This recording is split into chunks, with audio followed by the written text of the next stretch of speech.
I'm not a registered or licensed financial advisor, planner, or broker, so nothing on this channel should be taken as a recommendation to buy or sell. I also trade all of these things, so I probably have a vested interest in there. But there's plenty of entertainment value and lots of education, so this will be awesome. For those of you who didn't know, my subscription channel is live. So look at the link in the description over at cryptoinfluencers.com. And you can see how I make all of my trades and what I do and what I think about everything. This channel is for more hypothetical and looking at trends, and the other one is for actual trading, so you might be interested in that.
Oh, wow, okay.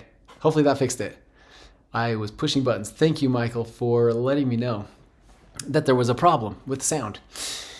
All right, so what I was trying to say is, first of all, congratulations to, where are you? To Casa Divina. Even though you put it in twice, I know that was probably a mistake. I removed duplicates so that we can make sure that it stays fair. Okay, are we not streaming? Yeah, it says live. Am I streaming? Just better double check before I get too far. Working now. Okay, good. All right, thank you. Thanks for helping me out there, guys. So I wanted to say that because today's just crazy day, super awesome, lots to talk about. What I wanted to do is for our $25 giveaway, instead of taking it from here, I'd kind of like to reward the people that are on the live stream, just because that is awesome. First person to put your Ethereum address in the comments gets the $25 of Ethereum today. So pop it in there and I will catch you, whether you're on, I think I can see comments from Facebook, Twitch, and YouTube. So first one to get it in there will give you the $25. Okay, let's see. What a day. Yeah, okay, so just, trying to tell you all, the normal channel, go to cryptoinfluencers.com. My free channel is here. This is where I post all my stuff first. And then you can chat here and enter the drawing on normal days. Today we're just doing it a little different. And then the pro channel's here, so you can do that. All right, let's get going. Man, this is such an awesome day. Still waiting to see if someone puts an Ethereum address in the comments. So first of all, thanks, Cool Buddy, for being here. Chris, Michael for helping me out, and James for making sure I'm doing the right thing. Dilemma, Wayne, awesome. So cool to have you all here. All right, let's talk about Bitcoin. First of all, yesterday we were so excited and very, very strong to say, this close where we have an undisputed new high. There is completely a shift in momentum that is totally happening right now. And this,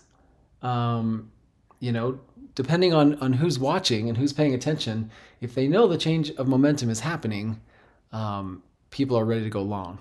Some people were hoping for a pullback, but it did not happen today. Just like I was kind of saying yesterday, that whales want to push things as fast as possible. They want to push them quickly so that the people that are on the sidelines or people that are short have kind of no choice, and that they have to get in at an uncomfortable place. And that's just markets being just ruthless. That's how the markets run. And so that's why it's so delicate at these switching points, that you kind of have to make your move when the market's giving you any kind of a signal. And we got to be careful of liquidity and things like that, so that we're watching everything. All right. So let's just zoom out on the 5-minute chart. So we began this run pretty much here. I would call it right here. So just below 29,000, and we ran all the way up to 30,800, and we're still in the green zone. So we have not flipped to yellow on the green zone. Not to say that that'll be the end of it, because we've been in a monster run. Our entire move, starting at the bottom, began at 26,600. We are 4,000 higher than that. That is unreal. So, okay, here we are. So yeah, we're just gonna have to see how this plays out, but I still think that there's gonna be a lot of strength, probably throughout the rest of the day. It's interesting that at close yesterday, our midnight marauders showed up at an hour past close, and they showed up on the right side of this thing. So you can tell that even the whales and people that are kind of pushing markets around, the manipulators and market movers are now bullish. So for the next while, we will probably have some support, which also makes me believe that any dips that we find over the next few days will probably be bought up. We're probably going to see buys of dips. Okay. All right. This is the meat and potatoes of what I wanted to talk about today. Because I kind of want to talk about halving and what to expect. But as the halving can be unpredictable.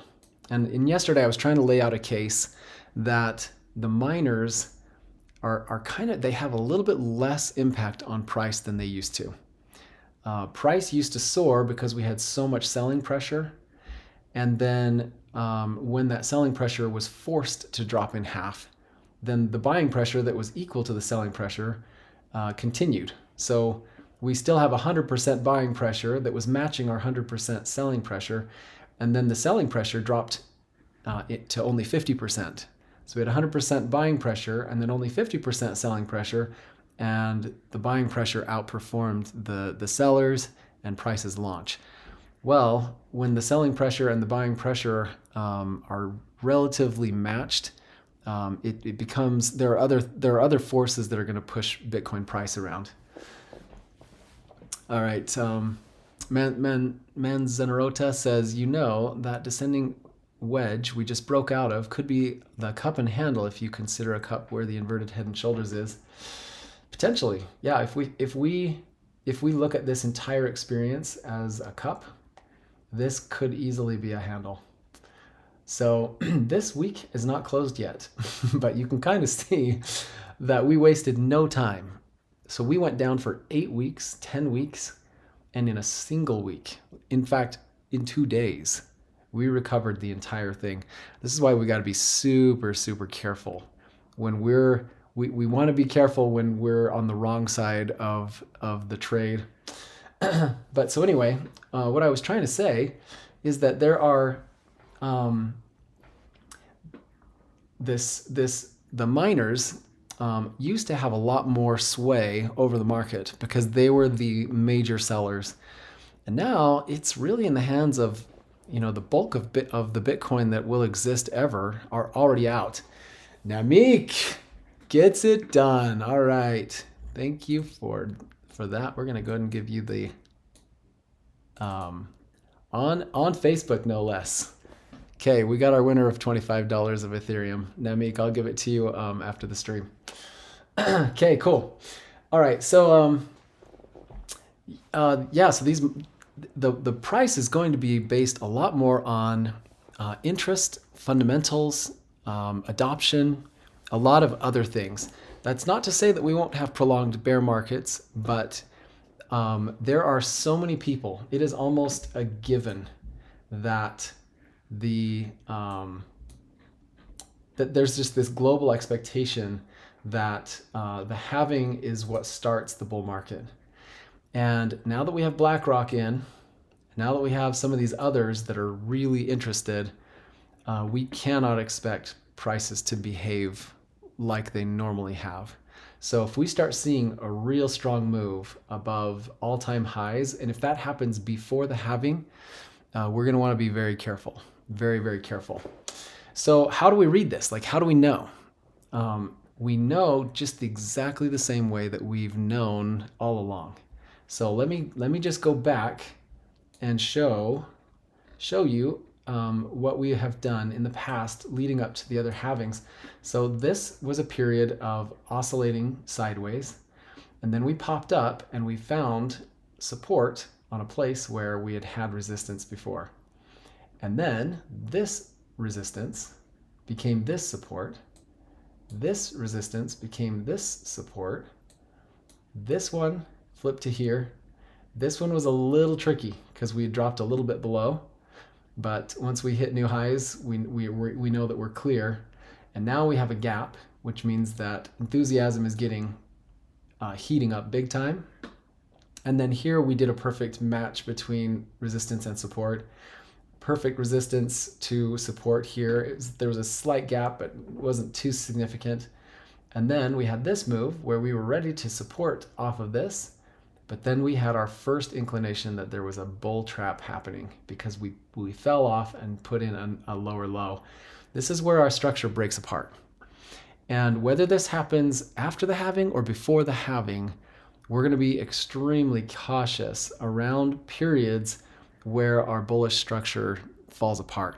Right now, we have an unbelievably perfect bullish structure, which means we might be able to see major moves and a lot bigger highs sooner than we expect.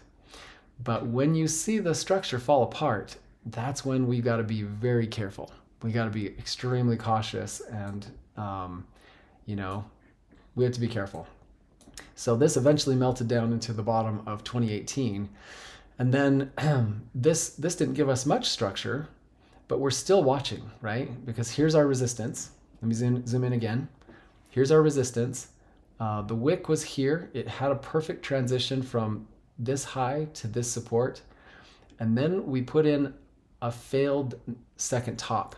The next step has to be we pass this level and we come back and hit it as support. If we don't, our structure is gone. And so the fact that we went up and failed to break out and went full sideways, this was our warning zone that things fell apart. And we have to be watching for this because this happened before the halving, right? So the halving was here, and this miss reared its ugly head for the next 6 to 9 months. So this is the type of thing that we need to be very cautious of, that when our structure finally falls apart, it doesn't matter if it's time for halving, it doesn't matter anything. If our structure is apart, we have to be very cautious and be a little quicker to put some money in our pockets, because there will be profits on the table. I mean, you can't not lose money if you're long at a time where we are right now.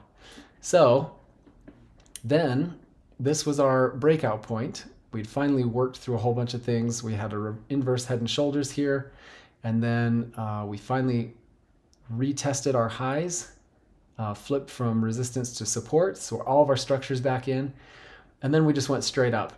So this is the gap that just happened, and the gap was gigantic, 12,000 to 32,000. It was a huge gap. So we were structurally unsound again, and there was no flip from support to resistance. This was, now later knowing that this was an FTX construction, but this would have fallen apart if it hadn't been for FTX. So we need to be very careful. The other thing is, if you think about it, our normal top should have been around, so 329 days potentially after the halving, potentially. And we definitely pulled back a lot. I mean, it's almost like we had a double, we're having a 2-year cycle rather than a 4-year cycle. You know what I mean? So we need to be very careful. So with all of this information in our minds, this is what we're watching for. We are watching for this low, perfect resistance at a logical place, inverse head and shoulders, everything perfectly intact. And then we pulled back, found support on our prior resistance. Now we've hit a new high. This high is what we're after. So this is literally how we want to be thinking about this market. Our resistance level was here. This close was 30,304. So what we're watching for is this move here has to pass 30,000. It has to, because we have resistance here that flipped to support here. We have everything in our structurally, it's just perfect. But what happens is if we resist right now, and then we pull back and we fall apart and fall back down to 25, we have a lot more work to do. That means that whatever impulse this was, it was not time. But if this is a bullish impulse, which I really think it is, the next move needs to get us past this 30,000 mark. And it has to get it past it enough that when we do have a correction, that we have something to grab onto. And that's what we're watching for. The second we see a slip, so let's say we get up to 35 or something thousand, somewhere up in here, and we come back down and we either don't hold this as support, like we slip back down or do something like that, that's when I will start being nervous. That's when I'll get nervous, because the structure has to hold up.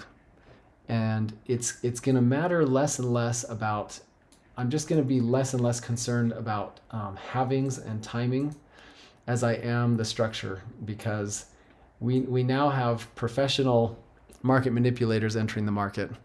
If BlackRock and these other banks from the old school are here, they love to pull the train. If they miss the train, they pull the train back to the station.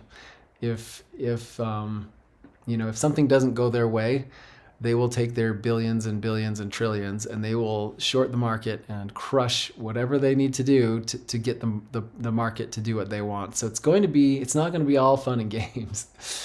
So we just have to be very careful. So because of that, we're going to have to watch out for our level of self-control and watching for the right structure and things. It just needs to be a little more intense than what we've done in the past. In the past, it was much easier to just, kind of blindly expect that the 4-year cycle will carry us through. We make a mistake and we'll just go on and on. And we all planned on a big bear market, after the big run up, we expect the bear market, like all of those things that have rules and structure to them. They may not have as much rules and structure if these giant banks get in. There's a lot to think about, but right now our structure is absolutely perfect. This is absolutely perfect. We have a perfect handoff between resistance and support, and we've been watching this for a while. And now, because of that, we're getting a a sweet candle. This candle is monstrous. When we had kind of done what we needed to here, like we had our crazy sell-off to the prior all-time high, it looks like, but we had come down to 20,000 and found whatever support we needed. The weekly candle didn't look for permission. Once we knew the bottom was there, it just went, and we got this massive week, $5,800 candle. Well, we're working on a pretty big candle. We're already at 3,800, and so yeah, I just don't think that we'll waste too much time getting to whatever local top we're looking for. The days of just green after green after green after green, these days they're not here yet. This is complete euphoria, and we are still in structure building mode. So there's a lot to work through. But man, that was cool to see this market jumping up like this over the past few days. Has been pretty awesome. We are well out of the yellow zone. We're way above all of our averages. Bitcoin didn't even touch the 200, which is pretty incredible. And the odds of us closing above a 200-week moving average is just about, like, it's almost a guarantee at this point. Very interesting, though, that we ended up with this one single candle under the 200-week. I think we did this once in the past. Let me see. I guess we didn't do it on the 200. Maybe it was on the daily. Yeah, there was a daily. I think that it might have been in here where we had a daily situation where we had candles that were fully below and closed. Most people would consider that as pretty strong resistance. So we're starting to see a couple of these little tricky things. Like, these are the type of fake outs that really can throw a trader if you're extremely narrow with your trading. If you have kind of very rigid rules, which normally that's a good thing. We want to have the discipline to make rules and stick to them. But we're going to see more fake outs and more things that really make us question if we're there or not. And so that's where, that's where some of my expertise comes in a little bit better, because it's more the emotions that we're reading from the chart rather than the actual physical thing. So as we've pulled back, I could tell that the bears were tired, and the emotion of the market was such that we knew that a change was coming. And when we printed this reversal candle, even though it was at resistance of the 20 and resistance of the 200, it was still like, what are the emotions saying? The emotions are saying that we pulled back for a long time, bears are tired, and we got a reversal. So we just have to trust that emotionally the market's ready. And so it's getting harder. Like, trading Bitcoin at the beginning was much easier because it was, the more emotional market is, the more predictable it is. Because human emotion is way, people are just all in or all out, and you can just see the patterns play out. When Wall Street gets in, they're preempting those things. They're anticipating the emotion, and so they trade in advance, or they try to create the emotion when it's not there, and things get a little more complicated. And the old school, the really, these several hundred-year-old banks that have just been in the game, the business of tricking the market out of their money, just for centuries. These are the guys that they're tough to trade with. They're very tough to trade with because they will, look at the emotions that they've created. We've been in a channel. And most of the time when you break out of a channel, what are you looking for? You're looking for a breakout and usually come back down and confirm the breakout on the other side. And they gave no one any chance. They gave no one a chance to emotionally recover or even prepare for a setup. It was this, we're at the top of the channel and poof, we're out of here. So things are getting more complicated, much more complicated. So we're going to have to really think through What are the whales doing? What are the emotions of the chart giving us? You know, are we going to remain rigid and stay inside that box of the 4-year cycle, or do we have to really consider, you know, that things are changing? Let's just do one quick thing. Bitcoin. Actually, let's just go to CoinMarketCap. CoinMarketCap and Bitcoin. So look at our circulating supply. The circulating supply on Bitcoin is 19,400,000 Bitcoin. We all know that there are 21 million Bitcoin as a total max supply. That means that miners over the next 100 years are going to mine the final 1.5 million Bitcoin. Well, on exchanges right now, there's only like there are only 2 million.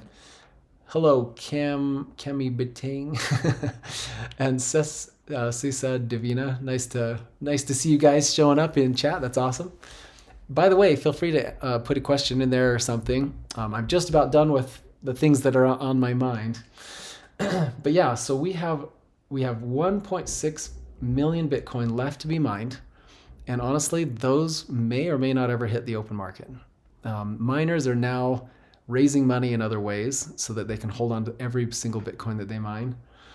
And so the 2 million Bitcoin that exist on exchanges right now are the 2 million that are available for, you know, ETFs for the rest of the world to buy in. Like people have talked about a supply shock for a long time, and there is a huge, huge supply shock that will happen under the right conditions. And so all of this will translate into price, and we will see some crazy vertical moves and plenty of fake outs. But in general, we just have to stick to our guns. We just have to think. We have to think very, very carefully about the structure of this thing, because if we break above 30,500 in a very serious way, like we get up above, this has to be our new support, because if not, something's wrong, something's broken. And likely, you know, if people are, you know, if we're getting excited about the halving, you know, it is possible that people might get too excited, and that's what we did back last 4-year cycle. So we need to be very, very careful of those types of things. And the good thing is we're going to do it together. We're going to be watching this. We're going to take every day. We're going to analyze the crap out of every little move, and hopefully we'll be our minds will be well in advance of what the market's doing.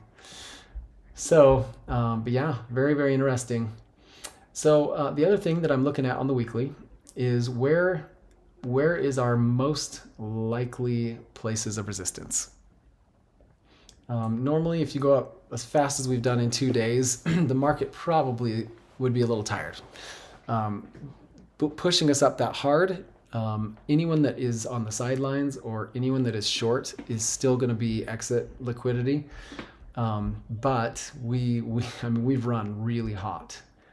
Let me just double check the liquidations. I was seeing different things that said, yeah, so Bitcoin's only had 100 million in short liquidations, which is a small number. This number should be much bigger. So yesterday we had 90 million of short liquidations, even though we moved up that fast. And then today we've had, total 171 million short liquidations.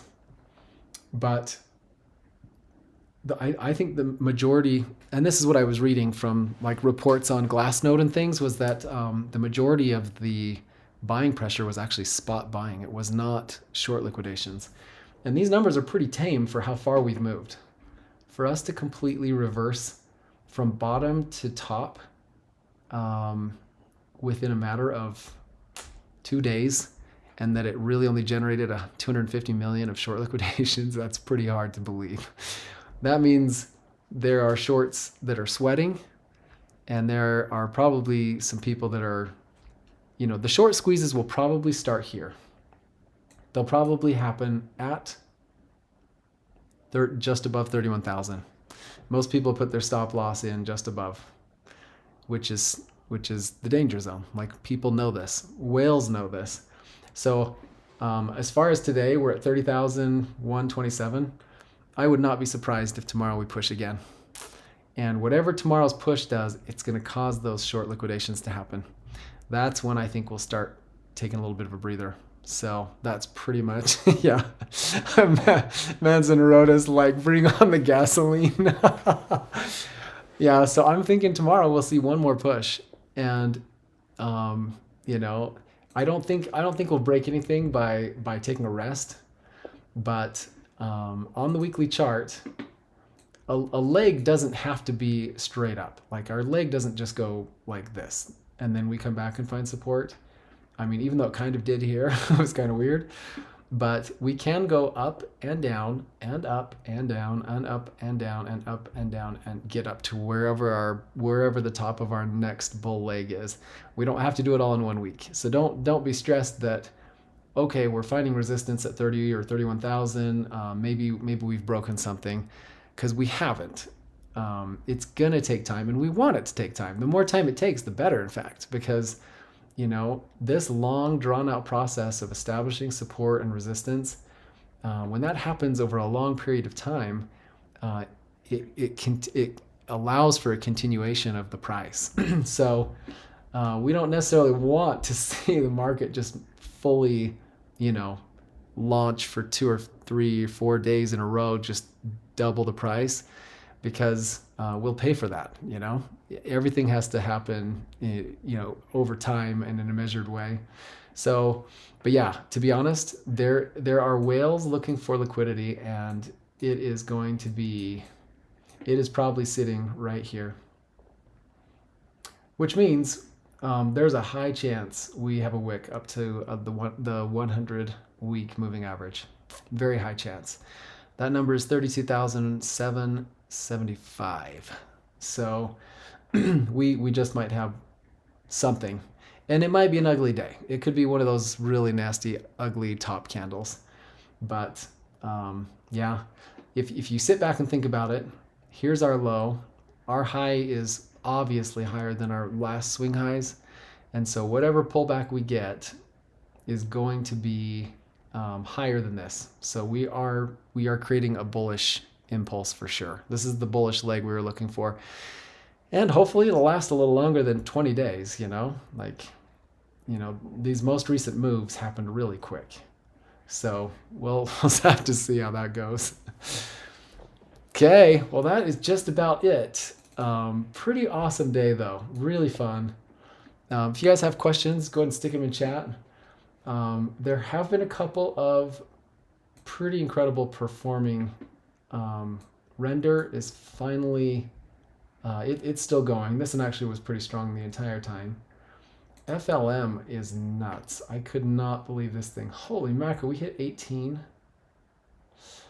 Okay, wow, did not know that we hit that high. I should have put my doubles and triples in, dang it. All right, so anyway, yeah, this one absolutely has launched. This was crazy. So this one must have been up. It was up 160% at some point today. Holy mackerel. See, this is why I'm patient on the stock market, or on these altcoins. If I'm in an upside down position, like, just think about this. This wick, if you had been upside down, if you had placed a trade August of 2022, almost 10 months, you could have broken even today with no warning, where 2 days ago it was almost near the bottom. I'm just the guy that feels like I'm happy to wait. I can wait until the market comes around. And so, yeah, I mean, this is just one example where there's a lot, you know, there's a lot of sense in keeping your position small and being patient through the downturns, because things just completely can change so fast. Just unbelievable. And then BCH, don't know why we're doing this.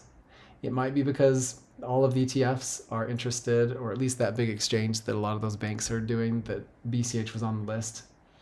So was Litecoin, but I didn't see it doing moving very far. GTC is in double digits right now. That one's not looking too hot. But Kava's in double digits. Flow's in double digits. And the rest of the market's really, really pretty strong. So it's impressive. Yeah, Litecoin's only up 6%. So whatever's moving Bitcoin Cash is not the same fuel. But then we've got Ethereum that's lagging. It's up 4.6% and Bitcoin's up 6.3%. So Ethereum still hasn't turned the corner. It'll be this close today that turns the corner for Ethereum. I've got a lot of lines on here, so I will delete this, but this is the line we're trying to break, and we've only done that just today. So if we actually close up here, it will be Ethereum that's finally showing a breakout. So anyway, there's some good things happening. We're definitely done with our leg down. We're ready for a leg up, and that is absolutely, totally happening. All right, James, what are your thoughts on how BlackRock is going to change the game for the retail investor, fiat on and off ramps, etc.? Yeah, I think it's funny that we haven't seen this earlier, because and the reason why is because the SEC was not trying to find a legal way to deal with crypto. The SEC was bought and paid for by the big banks that were afraid of crypto and knew they couldn't control it. And so there was no compromise. The SEC just wanted to do regulation by enforcement, scare everybody, keep it down, sue everyone. They were trying to avoid crypto. They were trying to not give guidance, but try to either delay it or prolong it or scare everyone or whatever. They were just trying to wreck the industry. That's all they were doing. Well, if they were actually interested in protecting investors, or if they were actually interested in money laundering, which is, it's a total front. But what they would want to do is they would want to allow something like an ETF, because everybody that plays the rules of the old school, stock market, they set up an account, they tell who they are and what they're all about, and practically give them their fingernails, their DNA sample. And then every little movement is completely tracked. Profits and losses and taxes and everything is completely transparent, and they collect and everything's good. So had they just embraced it, they would have avoided all of the things that they said that they were fighting against, which, is obvious, just bullcrap, because it wasn't the true motive. So BlackRock is going to change the game because there are a lot of people that are involved in, or that want to be involved in crypto, but they don't know, they think they need to be a scientist to do it. Well, every 60-year-old on the planet knows how to buy and sell stocks on the stock market. And if all you have to do is call up your grandpa and say, hey, buy BTC X on the stock market, suddenly they can put a $100,000 position into Bitcoin in like no time at all. And they're comfortable. It's in a place where they know what to do. And it's with parameters that they're comfortable with and used to. All the baby boomers, this is like, oh yeah, I understand this world. And so that will bring so much money into Bitcoin. I just can't even tell you. That's why the prices are launching. It's more because of just the idea of that being a possibility. It will move the dial so far. It will move it so far. And so even thinking that this will be a possibility just makes a $30,000 Bitcoin just feel like pennies, because there are trillions of dollars that would love to be in Bitcoin if there was a safe and measured way to do it. BlackRock, they're going to collect a lot of fees. They may or may not care to manipulate the price. I don't know if they will. They're interested in the fees, and they'll make a ton. If they're the first ones and everyone's doing it, yeah, they're gonna make a lot on the exchange, on the fees of buying and selling, on maintaining that market. They're gonna make a ton, even if they're not buying Bitcoin themselves and trying to figure that out. But man, it is an absolute gateway. And this is the cool thing, is that what has happened to every other crypto in the universe when Bitcoin really launches. It makes everybody I had a conversation with someone recently, and they said Bitcoin was too expensive, so I bought Ethereum.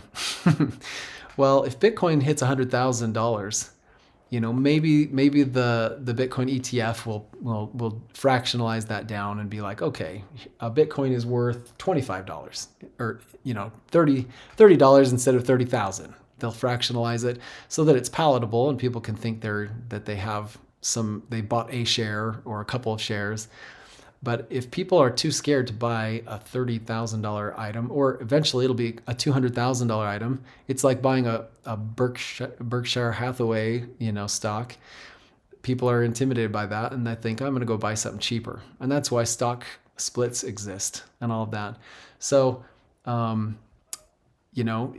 what's going to happen is if Bitcoin is strengthened, people will start buying alts. They will start buying Ethereum, and they'll buy other things, and Bitcoin launching will launch the rest of the market. And so anyway, I feel like there are plenty more alt seasons to go. There's plenty of money to be made, and we don't have to be super impatient about it. But I also think that some of these alts that you just didn't think would ever go anywhere, suddenly they might. That's kind of what I experienced in 2017, because Bitcoin was just barely hitting $1,000 for the first time ever. And there were a ton of alts back then that really were just dying on the vine. Everything was uninteresting. They were just thinking, well, this whole market is rough. Let me go to the time period that I'm talking about, just so you can see it. It was right here. It was right here. So we had just come out of the bear market, and we were just hitting $1,000 for the first time. It was this little move, and it was the first time that we had hit it since, our MT Gox wild run. And when this happened, slowly, people were like, oh, Bitcoin is now $1,000. I can't afford that. And then Bitcoin finally hit 2,000. It was right up here.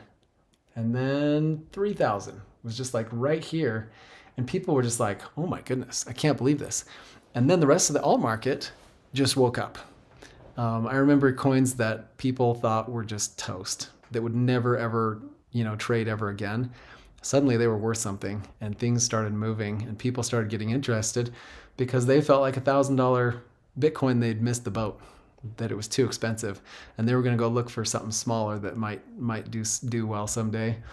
And that's exactly what we'll see, except for on a huge scale. So if Bitcoin hits like 100,000 or something really, really high, then 100,000, 200,000, people are going to pour money into alts just because they're intimidated by that price tag. So there's a lot going on there. All right, next question. Have I seen Pepe? I actually have been watching it. So Pepe has moved a fair amount. I was actually telling everyone on the Pro channel, I was like, I'm not really interested in Pepe, but I said we probably have another pump coming. And yesterday was the mark, because we were finding support off the 9. We had just closed above the 20, and it was looking like, if there's any, so there are so many people that got wrecked going down, that these things find a second life once you finally establish a bottom. It finally gives people confidence again. So there's more wrecking to be done. Pepe is going to have another pump of some kind, and then people will lose their money and move down. And then they'll think that maybe Bitcoin was a better place than losing all their money. When do governments start to buy, asks James. Yeah. That is the question. I heard a rumor that the U.S. government sold like 1,500 Bitcoin to someone. So yeah, governments are not that smart. There's so much. Yeah, El Salvador already did. That is true. But yeah, it is really, it's the printers of money that start buying Bitcoin. That's when we know that Bitcoin is the dominant universal medium of exchange, because there's so much fiat out there, and they just print it like crazy, and then they use it and they try to, pay for government programs or this or that, and it just ends up creating inflation because just that printing and too much money out there, that's what causes inflation. It's not low unemployment and and all these other things that people are, that they're trying to say. It's stop printing and you won't have an oversupply of money. But yeah, so anyway, if when governments really start using Bitcoin as a store of value, it'll probably create two things. It'll probably really mark the end of the dollar as the reserve currency, and it will mark the price of Bitcoin being at a place where it is a global level currency. I've always said this, and I've said it for years. Bitcoin is too cheap for countries. When Bitcoin was $10, it was perfect for, greasy-haired basement-dwelling nerds that love to mess around with this stuff. When it was finally $1,000, it was finally interesting to Wall Street because hedge funds and people with a couple $100 million, they now had something to buy. They now have something that's worth enough to them that there's liquidity that can buy in and out, and that they were not going to crush the market or own the entire market with a couple $100 million. Well, now we're at a place where a couple $1 billion is, you can kind of impact the market with a few billion. When Bitcoin has another zero on it and we're at 250,000, it's finally at that point that governments will start being interested. It's when central banks can pay $1 million for a Bitcoin that they will really be invested. That's when it'll be attractive because there'll be liquidity for that type of volume. So it has to be worth more for the big guys to really get in. So it's a self-fulfilling prophecy. It's going to be a thing that feeds upon itself. So down the road, that's what we're looking for. And so if you've got the guts to hold through the ups and the downs, that's where we're headed. And when BlackRock and these last guys start fighting over the last 2 million, you can get there. We can totally get there. So be very careful about selling. Be in the mindset of we're closer than ever to global adoption. That's kind of the way I'm looking at it. Question. Manzaron Ota says, many alts are at or below their price from 2022. Do you expect them to run similarly as they did or more this time? So if Bitcoin and Ethereum do a 5 or 10x, everything else will run. It'll run like crazy. So yeah, I feel like this downturn is just people, right now Bitcoin's gone up for 2 days in a row and alts are barely waking up, but they're up. Look across the board. They're all up 5 to 10%, all the way across. So alts are going to follow. It's when there's depression in the market, things are falling apart, and people get scared and they're like, well, if everything's dropping, I'd rather drop holding Bitcoin than drop holding Pepe coin, And then that's why people sell to there. But once we get some strength, and especially consistent strength, just wait. It'll come back. It'll come roaring back. One, Sand, and AVAX are a couple of examples. Yeah. So let's see. Let me look at AVAX. I think that's one of my most upside down positions, I think. AVAX, here we go. Daily. Yeah, so this is December. We nearly double bottomed. Well, actually, we put in a lower with this wick here. So some of these really got toasted. Very, very much so. But see, there was so much enthusiasm in Bitcoin coming off the bottom in January, and that's when the alts ran. They jumped up with Bitcoin and Ethereum because the market had woken up and everyone was all excited. And then when everything dropped, alts dropped as well. And then Bitcoin ran up again, but most of the alts didn't put in a new high. And then we had this long, prolonged 2.5 months of downside on that last leg, and then things kind of fell off. So that's kind of what happened. So if we have a prolonged upside, alts will really go. So I'm readjusting all of my alts positions, averaging down where it makes sense, and I'm looking to, in a risk managed way, get some exposure to that market. But it's a small percentage of my portfolio. I have more in Bitcoin and Ethereum than I ever do in alts, and I do that on purpose because you want to keep your money in the safest assets possible.